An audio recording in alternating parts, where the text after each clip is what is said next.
Oke, saya pegang omongan Bang Ade. Siap. Kita akan kawal undang-undang penyiaran. Oke. Kritik terus dan memberikan ya masukan lah supaya DPR-nya lebih cerdas lagi kalau buat undang-undang penyiaran.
Oke, halo pemirsa GeoLive, kembali lagi di podcast Pegang Omongan. Hari ini hostnya masih bersama gua, Belmondo Scorpio, dan hari ini juga gua kedatangan satu bintang tamu yang akan membahas terkait undang-undang penyiaran. Siapakah dia? Dia adalah Bang Ade Armando. Selamat datang Bang Ade Armando. Terima kasih. Oh iya, sama-sama. Gayanya udah kayak Pak Prabowo. Pak Prabowo, ya? kita Iya. hambalang. Dan Bang Ade ini juga kenapa gua undang, karena beliau ini salah satu doktor ilmu komunikasi, aktivis komunikasi, dan mantan komisioner KPI Pusat tahun 2004 sampai 2007. Ya. Benar ya Bang? Betul. Dan hari ini nampaknya undang-undang penyiaran ini menjadi hal yang kontroversial. Ya. Karena hal-hal yang diatur itu cukup problematik. Ya. Salah satunya kita mulai bahas nih Bang, terkait dengan pandangan Abang terhadap mau di bloknya lah sistem jurnalistik investigasi ini Bang. Gimana menurut Abang? Ya, ini salah satu isu yang memang ramai karena saya nggak tahu siapa yang pertama kali mengangkat ini ke ranah publik ya. Tapi undang-undang penyiaran ini sejak lama sebenarnya sudah berusaha dikoreksi, direvisi tepatnya. Ya, oke. Jadi itu kan lahirnya tahun 2002 akhir, yang asli pertama. Yang asli pertama ya. Kemudian berulang kali ada upaya revisi dilakukan oleh berbagai pihak. Tapi biasanya selama ini setiap kali akan ada upaya merevisi undang-undang penyiaran, itu selalu DPR-nya mengundang masyarakat sipil. Kebiasaannya begitu ya? Biasanya begitu. Jadi paling tidak masyarakat sipil itu saya sebut adalah orang-orang perguruan tinggi. Jadi kayak saya ketika itu sebagai dosen dengan teman-teman saya dari UI, dari berbagai perguruan tinggi lain, diminta membaca naskahnya, kemudian berkomentar. Ya, datang ke DPR dan mereka bertanya tentang what do you think. Atau selain dari orang-orang perguruan tinggi yang diundang juga datang dari LSM. Ya. LSM diberikan naskahnya, kemudian diminta untuk berpendapat. Bahkan dalam beberapa kasus, beberapa episode, itu bahkan kami dari perguruan tinggi diminta untuk merumuskan. Kalau gitu revisinya seperti apa ya? Jadi kita yang menulis revisinya, baru kemudian didiskusikan dengan orang-orang DPR. Nah yang kali ini yang sekarang sedang menyebar draft revisinya, itu hampir-hampir yang saya tahu paling tidak ya, hampir-hampir tidak melibatkan baik perguruan tinggi maupun teman-teman LSM maupun barangkali media massa. Ya. Kenapa saya sebut juga khusus media massa kan, ya ini kan undang-undang penyiaran terkait sama aktivitas yang dilakukan oleh teman-teman penyiaran kan, apakah itu dari stasiun televisi, apa radio atau jurnalistik televisi dan seterusnya. Tapi ini nggak dilibatkan nih. Sampai kemudian tiba-tiba sekarang muncul ada sebuah draft yang sedang akan dibicarakan di Badan Legislatif DPR yang kelihatannya sudah digarap cukup lama ya.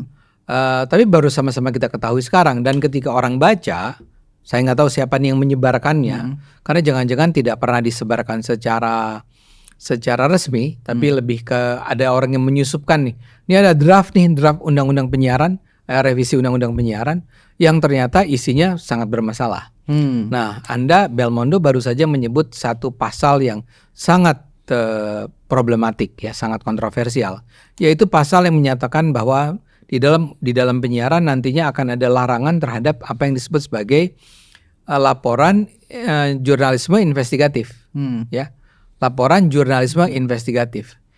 Ini betul-betul mengejutkan karena di undang-undang penyiaran sebelumnya tidak ada, di undang-undang persnya juga tidak ada. Bahkan kita tidak pernah membayangkan bahwa akan ada undang-undang yang melarang wartawan melakukan laporan investigatif jurnalisme. Ya, sekedar buat penonton barangkali belum terlalu kenal apa itu investigatif journalism. Itu adalah jurnalisme yang bukan sekedar memberitakan. Maksudnya gini, kalau sekedar memberitakan itu adalah ada konferensi pers, ada kejadian, ada tabrakan, diberitain kayak biasa. Diberitakan ya. Jadi wartawan turun, meliput, mewawancarai orang-orang gitu ya. Atau sekarang kayak perang di Israel atau di Gaza, wartawan turun memberitakan apa yang terjadi, berapa orang yang mati dan seterusnya ya. Atau pertandingan sepak bola atau apapun lah. Itu pekerjaan jurnalistik yang itulah salah satu pekerjaan jurnalistik yang paling banyak dilakukan oleh para wartawan. Nah, investigatif jurnalisme sebagaimana namanya ini menyangkut ada kegiatan investigasi, ya. Jadi mempelajari apa yang terjadi yang di belakang layar, di belakang, di bawah, ya. Hal-hal yang ditutup-tutupi selama ini. Jadi misalnya saja, ya taruhlah begini, investigatif jurnalisme tentang undang-undang penyiaran. Kalau laporan biasa kita cuma tahu bahwa ada laporan, ada draft undang-undang penyiaran. That's it. Udah sampai situ aja beritanya kan? Isinya apa-apa, terus orang berkomentar, oh ini sangat lemah, atau ada yang bilang, oh ini bagus sekali, dan seterusnya. Itu biasa ya. Kalau investigatif adalah wartawan itu bekerja lebih daripada sekedar hanya mengutip apa yang dikatakan orang di depan publik. Tapi dia mulai mempelajari misalnya, ini siapa sih sebetulnya yang berada di belakang penulisan undang-undang ini? Kok isinya aneh? Siapa sih DPR yang setuju atas ini? Anggota-anggota gitu ya? DPR yang setuju, siapa yang nggak setuju? Ini partai mana yang sebetulnya sangat antusias, sangat ingin agar ada laporan semacam ini? Dia mulai mempelajari, misalnya saja yang dia hubungi adalah mungkin bagian notulensi, dia datang ke DPR, ke sekretariat, gitu, atau dia kenal beberapa orang yang anggota DPR yang bisa diajak bicara, ditanya ini siapa sih sebenarnya, apa sih yang sebenarnya terjadi, tujuannya apa, kenapa ini sebuah pasal yang selama ini tidak pernah kita kenal tiba-tiba muncul di sini, ya. Tanya juga sama pemerintah karena beberapa teman menuduh bahwa ini sebenarnya kerjaan pemerintah nih. Nah, itulah yang disebut investigasi. Investigasi yang lain adalah kalau ada korupsi, ya. Misalnya saja dikabarkan bahwa proyek tertentu dibiayai dengan biaya 100 miliar, ya. Tapi kemudian ternyata atau kasus BTS kemarin, siapa? Pak Joni G Plate, ya. Di luar yang pernyataan-pernyataan di pengadilan, di luar pernyataan-pernyataan anggota DPR yang selama ini sudah kita dengar, orang yang curiga itu berusaha belajar, wartawan yang curiga itu berusaha mempelajari sebetulnya pihak-pihak yang menjadi vendor nih siapa sih? PT-PT-nya dari mana? PT-PT dari mana? Pemilik sahamnya siapa? Ada hubungan nggak sih sama si menteri? Ada hubungan nggak sih dengan dirjen? Ada hubungan nggak sih dengan partai? Dipelajari dari sana. Berapa kalau ternyata ada hubungan, ketemuan nggak mereka? Mereka bikin deal-deal nggak? Kalau ada dealnya berapa ya? Berapa rupiah? Berapa dolar? Berapa ribu atau juta dolar? Whatever gitu ya. Jadi berusaha membongkar sesuatu yang bagi masyarakat selama ini hanya nampak di permukaan saja, dia berusaha membongkar apa yang terjadi di belakang itu semua. Itulah investigatif jurnalisme. Makanya banyak pihak mengatakan investigatif jurnalisme itu adalah sebuah keniscayaan dalam sebuah demokrasi, ya. Karena kita nggak bisa sepenuhnya percaya bahwa pemerintah atau DPR atau lembaga-lembaga yang punya otoritas itu transparan, accountable, maka harus dibongkar, dicari informasi-informasi yang hiddennya, informasi yang disembunyikan selama ini. Siapa yang bisa melakukannya? Ya tentu aja ada banyak pihak ya. Tapi salah satunya adalah yang mewakili masyarakat sipil adalah para wartawan. Jadi wartawan melakukan investigatif jurnalisme itu bukan untuk menjatuhkan orang ya. Artinya bukan karena kebencian terhadap orang yang diberitakan, tapi karena dia ingin agar masyarakat memperoleh informasi yang cukup tentang hal-hal yang menyangkut kepentingan mereka. Kalau dana APBN itu APBD atau apapun itu diambil dikorupsi yang harusnya 1 miliar tinggal 700 juta, misal 300 jutanya dipakai oleh para pemilik kekuasaan gitu ya. Itu kan yang rugi masyarakat. Kayak tadi BTS akhirnya tidak terbangun sehingga kita nggak tahu apakah masyarakat di daerah-daerah NTT atau di luar sana ya, atau di daerah terluar kan istilahnya, itu punya akses nggak terhadap internet? Karena uangnya udah dimakan sama para koruptor ini. Jadi penting investigatif journalism ini ya. Sekarang pertanyaannya kenapa tiba-tiba ada sebuah pasal yang menyatakan bahwa dilarang melakukan investigatif journalism. Dan yang lebih lucunya lagi itu Bang, yang saya perhatikan, padahal ini kan undang-undang penyiaran. Ya. Tapi seakan-akan dia ini menyenggol undang-undang pers juga sebenarnya. Betul. Sebenarnya kan investigasi jurnalisme itu harusnya ya di undang-undang pers mestinya diatur gitu. Ya. Tapi undang-undang penyiaran malah mau atur itu juga gitu. Dan ya itu salah satu hal ya, bahwa kita bukan jadinya terlalu banyak punya undang-undang ya, karena menjadi tumpang tindih ya. Saya akui kalau orang mengatakan bahwa tapi dalam kegiatan praktek penyiaran, dalam sebuah industri penyiaran kan ada kegiatan jurnalistiknya. Betul. Ya, betul. Tapi ngapain juga harus secara spesifik dilakukan pengaturan yang bahkan semangatnya adalah melarang ya, bukan sekedar mengatur. Misalnya saja gini, taruhlah bisa nggak sesuatu yang bersifat jurnalistik itu diatur oleh undang-undang penyiaran. Misalnya bisa saja kalau misalnya begini, boleh nggak sih kalau wartawan bikin siaran langsung, menelpon narasumber, tapi dia tidak menyebut bahwa dia itu wartawan. Jadi live nih, saya nelpon misalnya narasumbernya Belmondo nih, saya wartawan. Kebetulan ada topik yang barangkali berkaitan menarik lah, atau barangkali selingkuh bahkan ya. Telepon Belmondo terus, tapi saya nggak bilang saya wartawan. Terus percakapan kita live ke penonton, boleh nggak itu? Itu bisa diatur sebetulnya, ya. Karena itu memang tidak, itu hanya bisa dilakukan oleh wartawan-wartawan penyiaran. Ya, kalau wartawan cetak kan nggak bisa melakukannya. Yang ingin saya katakan adalah, oke aja lah kalaupun memang undang-undang penyiaran ini mau juga menyinggung soal jurnalisme, kode etik dan macam-macam. Tapi pasti tidak dengan cara yang memberangus demokrasi dong, ya. Jadi buat saya keberatan saya pertama-tama terhadap adanya pasal yang mengatakan dilarang investigatif journalism adalah karena itu mengancam demokrasi, itu mengancam hak masyarakat untuk memperoleh informasi yang mereka perlukan agar mereka bisa hidup sejahtera. Ya, walaupun kemudian saya akan katakan saya setuju. Ngapain juga dalam sebuah undang-undang penyiaran ada aturan-aturan yang sebetulnya sudah cukup diatur di Undang-Undang Pers atau bahkan di KUHP atau bahkan di Undang-Undang ITE. Undang-Undang ITE ada lagi kan, ada undang-undang yang lain lagi.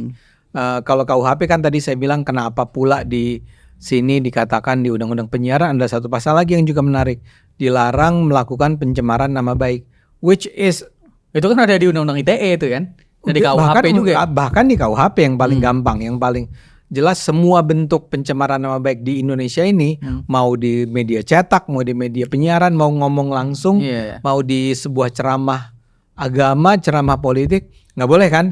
Ngapain juga harus ada di undang-undang penyiaran? Jadi kayak overdo gitu loh, kayak terlalu kepengen ngatur segala hal. Berlebihan banget. Berlebihan. Dan karena itulah orang menjadi marah gitu, terganggu oleh bahwa ngapain ada undang-undang penyiaran yang ngaturnya hal-hal semacam itu. Padahal ada hal-hal yang jauh lebih penting dalam hal penyiaran yang harusnya juga diatur kan, yang harusnya dipikirin, tapi nggak dipikirin oleh anggota-anggota DPR ini. Dan inilah yang menyebabkan keramaian ini kayak tadi kembali ke investigatif journalism itu, ini sangat-sangat membahayakan demokrasi di Indonesia. Oke. Dan saya tuh juga sempat baca berita tuh, nggak tahu ini gimana cara menjelaskannya. Cuman di undang-undang penyiaran itu bahkan bukan hanya membatasi penyiaran atau coba masuk pada penyiaran, tapi pada masuk juga pada media-media online kayak YouTube. Oh iya. Jadi kayak Instagram, TikTok. Jadi mau buat konten itu ada semacam halangan lah supaya mereka itu tidak terlalu bebas dalam membuat konten gitu-gitu. Ya, jadi gini. Pertama-tama adalah jelas bahwa revisi undang-undang penyiaran yang kali ini dilakukan itu berusaha menjangkau juga semua bentuk penyiaran di luar apa yang kita kenal sebagai lembaga penyiaran terestrial saat ini, yaitu televisi dan radio yang selama ini kita konsumsi lah. Ya misalnya RCTI dan kawan-kawan, radio Prambors dan kawan-kawan, itu kan salah satu cirinya adalah siaran itu ditangkap secara bersamaan di seluruh daerah. Jadi kalau saya nonton RCTI di sini sama dengan daerah lain kan? Anda di Jakarta, saya di Bogor, sama kan? Pada jam yang sama, isinya sama. Orang Bandung juga pada jam yang sama, isinya sama. Oke. Nah ini ingin juga mengatur yang di luar itu. Misalnya apa? Yang menyebar melalui online. Medsos. Paling nggak, sebelum medsos dulu nih. Okay. Kita bicara tentang misalnya Netflix. Atau Disney dan kawan-kawan, video dan bla bla bla ya. Itu kan nontonnya nggak bareng. Tapi dia sebut itu juga penyiaran. Nah karena dia penyiaran, dia seharusnya juga tunduk pada aturan-aturan penyiaran. Yang tadi pertanyaannya udah sebenarnya relevan. Lo kan ada undang-undang ITE, ya. Ya kenapa nggak di undang-undang ITE aturan semacam itu kan? Tapi yang entah gimana ini maunya dimasukkan ke undang-undang penyiaran agar bisa dikontrol oleh KPI. KPI butuh kerjaan kali. Oke lanjut Pak. Maaf. Nggak, saya karena pertanyaan itu relevan. Oke. Saya termasuk orang yang menganggap sekarang ini KPI itu kayak, maaf ya buat teman-teman KPI, ini Anda diberi kewenangan yang luar biasa sebetulnya mengatur dunia penyiaran di Indonesia, tapi Anda nggak serius gitu loh. Masih ada koreksi sebenarnya gitu ya? Banyak koreksi. Kalau Anda mengomel dengan, Anda masih nonton TV nggak? Masih ya, yang TV yang bukan TV yang Netflix ya? Bukan. TV yang RCTI, Trans TV. Tapi nggak terlalu sering, tapi sering lihat ya. Ya, artinya gini, masyarakat Indonesia masih nonton, ya, apalagi yang menengah ke bawah. Nah di situ ada banyak persoalan dari muatan politik sampai muatan hiburan sampai muatan mistik dan segala macam. Ya, itu semua harus diatur. Siapa yang bisa mengaturnya? Ya KPI sebenarnya. Tapi KPI didn't do their homework, tidak melakukan pekerjaan rumahnya. Jadi ketika Anda bilang mungkin nggak ada kerjaan, iya karena mereka nggak melakukan pekerjaan mereka. Ya, mereka tidak mau melakukan pekerjaan mereka. Kayak sekarang gini, ada aturan bahwa sebetulnya seharusnya iklan itu maksimal, saya lupa angkanya ya, apakah 20% atau 40% dari sebuah jam siaran. 20% kayaknya. Tapi kan sekarang iklan udah berubah. Misalnya saja, kalau dulu kan iklan tuh jelas ada spot iklan, apa Ajinomoto gitu ya, atau apa Honda, bla bla bla, jelas tuh iklan. Kalau sekarang iklan tuh bisa dalam bentuk yang tertulis, running text gitu ya, bisa yang muncul, bisa yang muncul di tiba-tiba di sebuah sinetron ada dua pemain yang bilang, wah ini mie ini enak sekali ya. Saya sering lihat itu ya. Ya kan, kayak gitu-gitu kan. Itu kan harusnya diatur. Nggak boleh dibiarkan begitu aja. Tapi di Indonesia nggak pernah diatur. Karena apa? Tadi yang saya katakan, KPI-nya kayak nggak tahu pekerjaan dia apa sih sebetulnya. Nah, saya cuma ingin agar itu adalah pembuka terhadap pembicaraan kenapa kemudian KPI ingin atau siapapun yang menulis ini kepengen agar KPI punya kekuasaan yang bukan hanya mengatur hal-hal yang kayak tadi gitu ya, iklan segala macam, tapi juga bahkan sampai mengatur Netflix, mengatur segala macam. Dan kalau itu yang dilakukan, paling yang ngomel Netflixnya ya, atau kita sebagai penonton gitu ya, memang ngerasa bahwa ngapain juga sih lu atur-atur kayak begituan gitu ya. Kalau misalnya dikatakan bahwa isi Netflix itu tidak boleh seks gitu ya. Ya kita pakailah undang-undangnya undang-undang pornografi kan. Kalau ada ya udah kenain aja itu sama undang-undang pornografi. ITE ya. Kalau atau undang-undang ITE ya. Atau kita kembali lagi Bang ke sosmed tadi Bang, sama kaitannya. Nah, baru kemudian setelah yang namanya itu kan namanya OTT, over the top. Ya. Over the top tuh Netflix dan kawan-kawan. Ini mau diatur. Nah, kemudian juga saya tahu bahwa memang ada banyak orang yang mengeluh tentang bagaimana orang menggunakan TikTok, menggunakan Instagram, YouTube, Twitter gitu ya, atau Snack segala macam itu untuk hal-hal yang barangkali nggak terlalu berkenan pemerintah atau mereka yang berkuasa. Misalnya mengkritik, ya, mengkritik secara terbuka. Ada partai yang bisa dikritik, ada pejabat publik yang bisa dikritik, bisa dibikin joke, dibikin meme, stand up comedy gitu ya. Atau bahkan ada so-called investigative reporting yang nggak benar-benar investigatif sih. Cuman katanya begini, saya dengar dari narasumber saya yang nggak bisa disebut namanya bahwa mereka itu korupsi, bla bla bla. atau kalimat-kalimat kasar dan macam-macam kan. Nah, saya tahu bahwa itu bermasalah. Itu mungkin bukan bermasalah dalam artian pelanggaran pidana, tapi mungkin kita nggak terbiasa dengan hal-hal semacam itu. Kritik-kritik lucu semacam itu, gitu. Semacam itu, atau mungkin kata-kata kasar. Ya, tapi yang harus dilakukan bukanlah kemudian meminta KPI mengaturnya, ya. Lewat undang-undang penyiaran di draftnya itu. Lewat undang-undang penyiaran. Dan satu hal saja saya ingin katakan, memang bisa KPI mengawasi itu semua, ya. Kan nggak bisa juga. Jadi bayangin, udah TV ada radio, ya. Kemudian ada TV yang di pay channel, di IndiHome, di Netflix dan segala macam. Ya. Tambah lagi dengan yang di podcast, content creator. Bentar lagi GeoLive juga diperhatiin KPI ini, Bang. Ya, makanya. Oke. Itu kayak kalian tuh kepengen sekali menghambat kebebasan berekspresi yang sudah terbangun di Indonesia sejak lahirnya digitalisasi, ya. Udahlah, Anda gunakan aja KUHP, ya. Kalau Anda menghina, pakai, dan menghinanya secara menghina beneran, ya, bukan bikin joke, ya. Kalau Anda mencemarkan nama baik, tapi betul-betul mencemarkan nama baik, memfitnah paling gampang kan. Saya mengfitnah Anda korupsi 1 miliar, Anda nggak terima, ya. Anda bisa menggugat saya, nggak usah pakai undang-undang penyiaran. ITE bisa, KUHP bisa. Yang paling gampang harusnya KUHP bisa, ya. ITE pun menurut saya juga harus direvisi tuh, karena terlalu banyak juga muatannya yang berusaha ngatur ini ngatur itu dengan ancaman-ancaman hukuman yang nggak masuk akal, ya.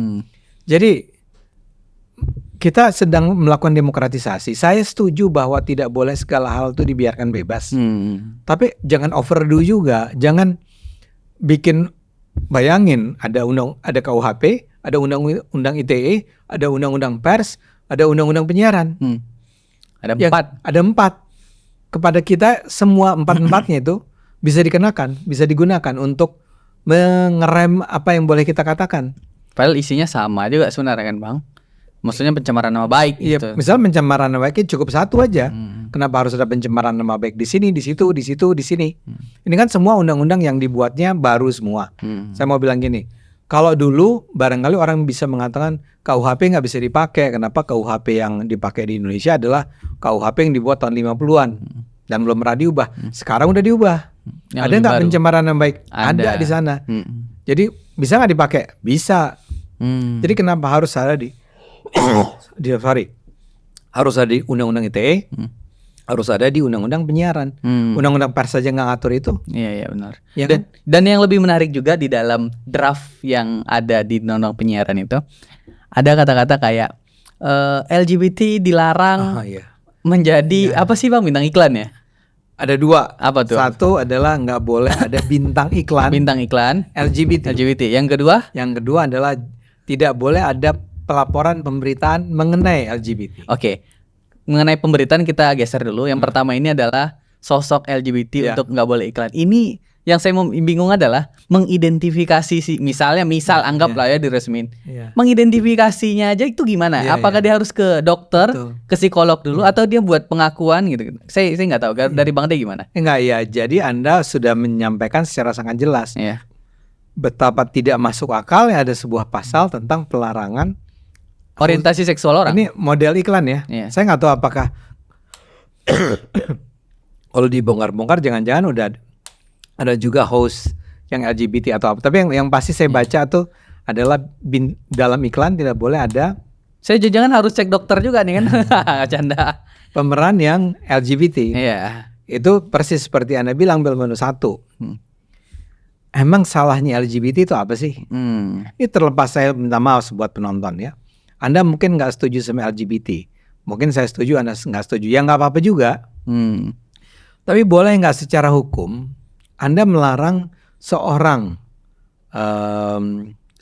gay misalnya mencari nafkah sebagai bintang iklan, sebagai penyiar? Dia masa kesalahan dia dalam hal ini cuman dia itu gay atau dia itu lesbian, boleh nggak dilarang?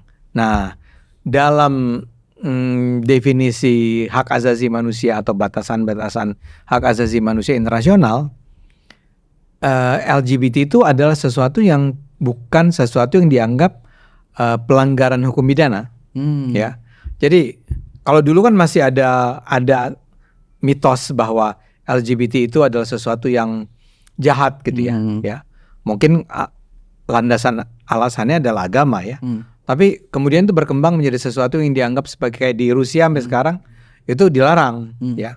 Tapi kita di Indonesia mendingan merujuk pada kesepakatan internasional yang melihat bahwa LGBT itu orientasi seksual tepatnya itu adalah sesuatu yang normal. Anda bisa heteroseksual, Anda bisa biseksual, Anda bisa homoseksual, ya. Anda bisa aja. Jadi itu bukan pelanggaran hukum. Nah sekarang kalau ada seorang tokoh iklan, bintang iklan itu adalah gay, kenapa dilarang? Salahnya di mana? Ya. Kedua adalah persis yang Anda bilang, taruhlah. Anggaplah boleh gitu ya. Anggaplah dilarang ya. Cara ngetesnya saya bingung. Gimana? Belmondo, Anda nggak boleh jadi bintang iklan ini. Anda tanya kenapa? Karena Anda gay. Nah, yang menuduh Anda gay itu pembuktiannya seperti apa? Saya membuktikannya juga pakai apa gitu ya? Si orang yang dituduh itu juga gimana cara membuktikannya bahwa dia bukan gay? Jangan-jangan nanti ini bayangan saya bang. Udah latihan casting kan, lolos. Setelah ini di tes terakhir ya. Kenapa? Kamu harus ke dokter psikologi lu sama dokter umum. Cek kamu normal atau enggak. Dan itu tergantung kalau di Indonesia psikolog yang dibayar berapa gitu ya. Menurut saya pasal itu buang aja gitu. Itu hal yang tidak itu jelas-jelas harus dibuang. Menurut saya dibuang aja. Dan memang ya udah kayak biasa aja. Misal iklan kan orang juga tahu tuh. Kalau misalnya dia tuh laki atau perempuan misalnya gitu. Ya udah biasa aja gitu. Nggak usah dipermasalahkan menurut saya. Betul. Jadi ya kan gini. Ini kan sebetulnya urusan si produk yang diiklankan ya. Produk yang diiklankannya merasa terganggu nggak kalau bintang yang mengiklankannya itu adalah gay. Kalau dia merasa bahwa ini justru akan meningkatkan penjualan produk gitu. Udah biarin aja. Jadi ini nggak usah urusan KPI, ini urusan si orang yang mau ngiklan mau pakai dia atau enggak gitu kan. Dan si station juga kalau dia nggak setuju ya nggak usah disiarin. Atau nggak ada pemaksaan. Oke, dan ini yang agak banyaknya problematik di undang-undang penyiaran ini. Kalau dulu Bang Ade sebagai komisioner di tahun 2004-2007 pemilihan KPI-nya itu lewat politik atau gimana tuh? Kalau saya mau tanya tentang hal pribadi ya. Ya itu ya lewat politik dalam arti memang keputusan tentang saya terpilih menjadi anggota DPR, anggota KPI. Anggota KPI Bang, DPR kemarin kita dapat kursi sih Bang. Dapat kursi tapi kalah PSI-nya. Iya, oke. Saya sebagai anggota KPI dipilihnya oleh DPR, ya. Dan akhirnya terus disetujui oleh. Tapi kan itu waktu itu Abang sebagai dosen komunikasi kan. Saya pada dasarnya adalah aktivis. Waktu itu belum ada media sosial ya. Tapi saya sudah menjadi aktivis yang berbicara banyak tentang media massa. Bisa pers di sana, bisa jurnalisme di sana, bisa televisi, bisa film. Tahun 2004 udah dokter Bang udah? 2004 belum. Belum ya? Belum. Jadi itu sebelum saya menjadi doktor komunikasi. Saya menjadi doktor komunikasi justru pada saat saya menjadi anggota KPI. Oke. Dan saya juga mau nanya. Kalau Abang udah lama menjadi bagian dari KPI dulu ya, dan kemudian aktivis komunikasi juga. Saya tuh bingung juga. Kalau di Indonesia itu contoh jurnalisme investigatif itu kayak apa tuh?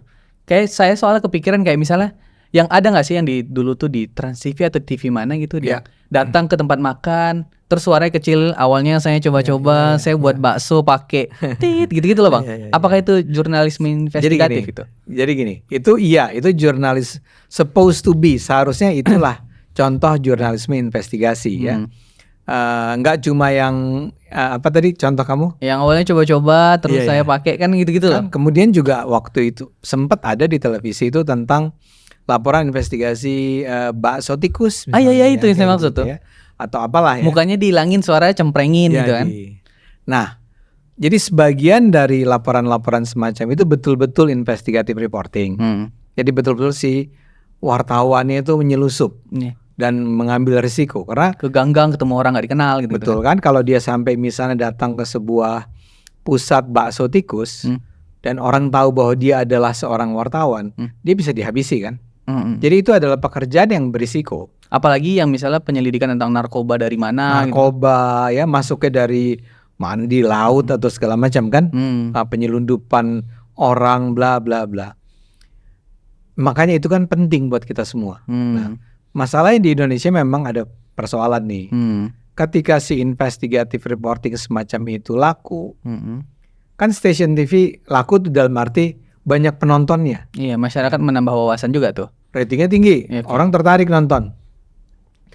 Nah, padahal untuk bikin sebuah investigative reporting, mungkin Anda perlu pekerjaan bisa 1 bulan hanya untuk satu laporan. Satu laporan. Nah, buat si stasiun televisi itu dianggap sebagai sesuatu yang terlalu berlebihan, terlalu mahal. Makanya dia bikin rangkaian investigative reporting, tapi pura-pura kayak tadi itu. Jadi sebetulnya nggak ada itu bakso tikus di laporan investigatif tersebut. Dibikinnya seolah-olah ada. Terus si orang yang suaranya dikecilkan itu mungkin Anda gitu, mungkin siapapun, mau nggak lo ngomong di TV di acara program TV kita, atau barangkali karyawannya sendiri gitu, dibayar 500.000 lah, ya, cuman untuk ngomong dan mengatakan bahwa ya dulu semula saya adalah, gitu kan. Nah itu ternyata laku memang, sehingga ada masa di mana dilakukanlah serangkaian investigative reporting yang bohong, yang sebetulnya tidak ada investigative reportingnya, tapi dibuat seolah-olah itu adalah sebuah investigative reporting. Oh iya, misalnya juga. Saya pikir itu jujur loh, saya nonton aja. Nah, Anda pernah dengar nggak yang namanya acara reality show, misalnya Termehek-mehek? Oh iya tahu. Yang itu yang misalnya ada seseorang yang kehilangan saudaranya atau bapaknya. Oh yang dicari dicari, akhirnya ketemu. Di sebuah perkampungan, dan disitulah akhirnya si anak ketemu dengan ayahnya yang memilih untuk meninggalkan keluarganya karena misalnya dia sudah menikah lagi, ya. Itu juga kasus sama. Mula-mula Termehek-mehek itu benar, ya. Tapi lama-kelamaan saking populernya, itu bahkan Termehek-mehek itu bisa siarannya itu nggak cuma sekali seminggu, itu bisa beberapa kali seminggu. Nah, ketika itu terjadi, maka kemudian justru dibuat-buat. Nggak pernah tuh ada bapaknya itu diselingkuhi atau si anak itu, kasus-kasus begitulah ya, selingkuh itu dibuat-buat, ya. Ya sebetulnya saya harus fair, bukan cuma Termehek-mehek, ada begitu banyak acara-acara reality program, reality show pada saat itu.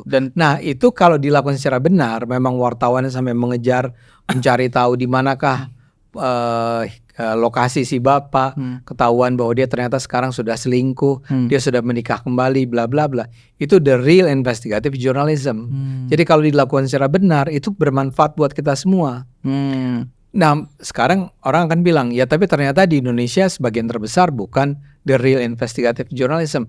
Ya kita bongkar aja mana yang bukan real investigatif, yang pura-pura. Jangan, jawabannya adalah dengan melarang sama sekali. Oh iya, bagus undang-undang penyiaran itu dibanding ngelarang jurnalisme investigatif. Lebih bagus diatur aja jurnalisme investigatif itu nggak boleh pura-pura. Iya. Harus dilakukan dengan jujur, dengan baik. Betul. Ada bukti otentik sehingga kita ya mengedukasi masyarakat. Betul. Gitu. Harusnya. Misalnya kan begitu ya. Misalnya. Kenapa kemudian tiba-tiba dilarang? Dan fenomena yang saya perhatikan juga, Bang, padahal kan adanya atau lahirnya draft undang-undang penyiaran ini kan berkaitan sama angka demokrasi yang bisa naik turun sebenarnya, bisa turun karena kebebasan mulai sedikit direnggut gitu ya. Tapi kok nggak heboh beritanya gitu loh, Bang. Betul. Partai-partai politik yang lain gitu, itu kayak diem aja gitu. Dan kayaknya nggak seheboh. Saya lihat Abang di ILC sama teman-teman cuman berempat, lawannya nggak ada gitu, Bang. Anggota DPR yang diundang oleh ILC nggak datang. Dan itu seolah 4 orang ini ya sama-sama jangan dukung undang-undang penyiaran, tapi lawannya nggak ada gitu. Dan sepi juga, saya lihat berita juga nggak seramai itu ternyata. Betul. Saya nggak tahu apakah ini nggak seurgensi itu untuk disiarkan, atau memang DPR pengen buatnya secara senyap-senyap aja gitu. Karena kan kita nggak tahu juga apa urgensi undang-undang penyiaran ini, tiba-tiba kan jadi aja draftnya tuh. Ya saya merasa bahwa ya kalau kita mau menggunakan teori konspirasi gitu itu kan memang ada kesengajaan untuk meredam isu ini. Karena ada banyak pihak yang merasa bahwa kalau ini dijalankan ya maka mereka akan lebih diuntungkan. Ya contohnya kalau Anda nanyanya tentang si partai politik. Mungkin partai politik justru banyak yang lebih senang kalau ada aturan yang melarang investigatif jurnalisme. Kenapa? Taruhlah karena banyak partai politik itu korup. Jadi kalau sekarang ini dilarang, mereka lebih gampang tuh melakukan tindak-tindak korupsi, ya kan? Oh iya juga ya. Kalau kita secara ini ya, awang-awang memikirkannya ya. Anda kan mempertanyakan kenapa Sepi gitu ya? kenapa DPR mengizinkan, kok membiarkan gitu ya? Iya. Ya barangkali karena itu ya. Tapi juga sekarang pertanyaan, kenapa media massa mendiamkannya? Nah, saya tanya sama Anda, media massa yang mana nih kan? Iya. Kan yang rame adalah yang Anda persoalkan media-media massa besar. Iya. Jangan-jangan media-media massa besar juga merasa bahwa kami nggak akan dirugikan tuh oleh aturan-aturan ini. Kan biasanya tuh kalau ada berita TV tiba-tiba buat perdebatan Iya, menarik, tiba-tiba draft itu DPR menarik sekali, terus pokoknya semua orang itu memberitakan itu, dia silahkan diperdebatkan supaya orang lihat gitu. Iya. Tapi sekarang nggak ada perdebat, saya lihat sepi-sepi aja nih kok sepi-sepi. Enggak, itu yang saya mau bilang. Kenapa media massa, misalnya televisi, tidak mempersoalkannya? Karena barangkali televisi tidak menganggap ini bermasalah. Kalau investigative reporting itu dilarang, nggak apa-apa kata dia. Kenapa? Ya sekarang juga siapa sih yang masih bikin investigative reporting yang beneran? Kan juga hampir-hampir nggak ada. Jadi kalau dilarang, ya dilarang aja. Tapi mereka senang karena aturan ini akan memberikan kewenangan bagi KPI untuk mengatur media sosial. Ya. Nah, lawannya televisi atau media besar itu kan antara lain memang media sosial. Jadi kalau media sosial sekarang dikontrol, mereka senang. Kalau Netflix itu dikontrol, mereka senang. Jadi paling enggak tuh rasain lo, sekarang lo juga nggak bisa sebebas-bebasnya aja untuk menyiarkan informasi. Dan biasanya apa ya, no viral no justice gitu loh Bang. Oh iya. Ini sama kayak kalau misalnya di Gerakan PIS itu ada satu video tentang yang kemarin kasus yang di Habib laporin ke polisi, karena kita angkat beritanya viral terus diurusin. Iya. Ya kan? Kalau kemudian undang-undang penyiaran membatasi itu, kasus-kasus kecil semacam itu kan jadinya terdiam gitu ya. Terdiam. Orang nggak akan berani untuk mengambil langkah. Yuk kita bikin investigative journalism tentang si Vina misalnya. Yuk kita bikin investigative journalism tentang BTS, apapun ya. Jadi orang akan discourage untuk melakukannya. Nah, partai politik nggak punya masalah. Ya memang dia korup gitu kan, misalnya ya. Misalnya. Atau si tadi televisi menganggap ya nggak apa-apa lah dilarang itu. Dilarang iklan gay ya biarin aja. Kan bagi mereka nggak penting-penting juga, ya. Jadi nggak ada alasan bagi kelompok-kelompok yang sebetulnya bisa punya peran untuk mempengaruhi masyarakat itu untuk turut mempersoalkan undang-undang penyiaran. Nah kayak saya kemarin tuh munculnya di ILC. ILC itu kan Karni Ilyas, yang show-nya Karni Ilyas, tapi di YouTube. Iya di YouTube. Ya. Saya nontonnya di YouTube tuh. Ya. Dan ya udahlah santai aja berempat tuh ngomong sendiri nggak ada lawan. Tapi rame juga Bang. Tapi rame dan komentarnya rame. Iya, syukur ada acara semacam itu. Iya. Dan saya mau tanya lagi, kan undang-undang penyiaran ini masih dalam proses tahap yang dilaksanakan oleh DPR nih. Dan memang Abang Ade ini salah satu aktivis komunikasi, apalagi mantan komisioner KPI ini pasti mau kawal ini terus kan. Dan kira-kira Bang Ade akan setuju atau tidak setuju atau tetap akan mengawal nggak sih undang-undang penyiaran ini sampai selesai? Atau terus membuat kritik nggak sih di media sosial atau ya di podcast-podcast orang gitu terkait dengan undang-undang penyiaran yang bermasalah ini? Ya kalau isinya seperti yang kita baca sekarang itu, ya harus ditolak. Harus ditolak ya? Harus ditolak. Jadi ditolak untuk disahkan saat ini. Ya, kita kan tinggal berapa bulan sih DPR-nya? Sekarang apa Mei? Mereka turun kan Juni, Oktober. Juli, Agustus, September, 5 bulan Bang? 5 bulan, 4-5 bulan lah ya. Ya janganlah ngejar. Ini undang-undang udah lama banget diurusnya. Dari tahun, bayangin dia 2002 loh lahirnya, sekarang 2024. Kalau kondisinya masih seperti ini nih, bunyinya seperti apa yang tertulis di undang-undang yang sekarang, di draft undang-undang yang sekarang, RUU yang sekarang, mendingan ditunda sampai ada anggota DPR yang baru. Jadi buat saya meregulasi penyiaran adalah hal yang normal. Di mana-mana juga penyiaran itu dibedakan dari pers, ya. Memang lebih banyak diatur, termasuk yang diatur bukan cuma soal isi, tapi misalnya tentang sebuah perusahaan tuh boleh punya berapa stasiun televisi ya. Kayak di Indonesia kan grupnya MNC punya paling tidak 4 kalau nggak salah. 4, RCTI, MNC, GTV sama iNews. Ya. Ini di luar dia punya Indovision juga, dia di luar punya. Buat saya itu nggak, sebetulnya kalau akhirnya memang undang-undang yang menyatakan itu boleh, ya boleh. Tapi sebenarnya undang-undang penyiaran itu mengatakan kepemilikan stasiun televisi itu dan stasiun penyiaran radio itu dibatasi. Cuman nggak pernah disebut dibatasinya berapa. Harusnya itu yang diatur. Hal semacam itu harusnya diatur. Makanya beri waktu deh. Pilih anggota DPR sudah terpilih nih yang baru ini. Iya. Kalau Bang Ade kepilih kemarin di Komisi 1 nih pasti udah ribut pasti Bang Ade ya. Wah selesai itu. Oh enggak. Oh enggak. Jangan terlalu sombong. Oh iya Bang ya Bang. Jadi yang ingin saya katakan adalah karena penyiaran itu sangat penting buat Indonesia. Janganlah dibuat secara terburu-buru.